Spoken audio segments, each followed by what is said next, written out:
Turning to the specific age-related issues around assessing folks on the spectrum throughout their lifetime, we're going to break it down into several age groups and just talk briefly about each.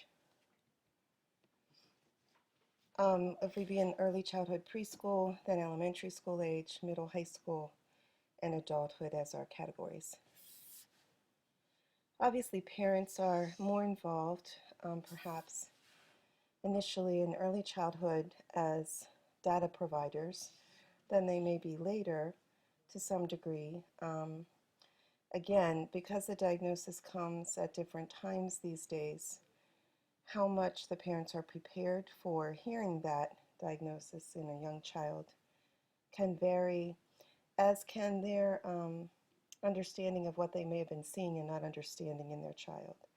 So it can be a diagnosis that's been suspected and anticipated, or one that is quite shocking to parents.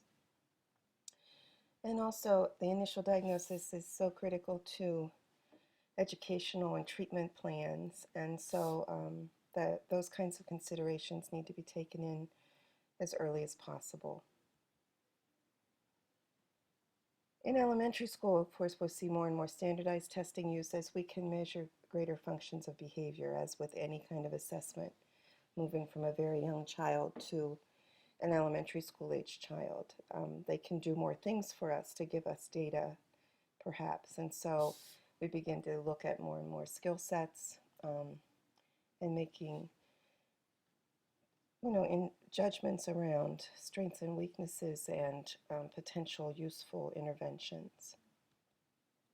In middle and high school, we need to begin to, again, keep track of our progress, lots of formative work. What are the new demands of the environments that the student's involved with, the new academic demands that we're trying to reach, and then starting to plan, obviously, towards adulthood and transition sorts of services. So, like any student with a disability, that becomes an important component of assessment during middle and high school.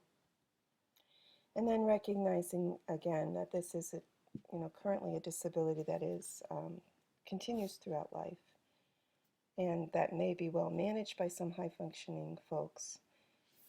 We constantly need to be checking into new community services that could be available, maybe new job demands if the person's job has changed, what interpersonal skills they're struggling with perhaps, and looking at the assessment through the lens of an adult world.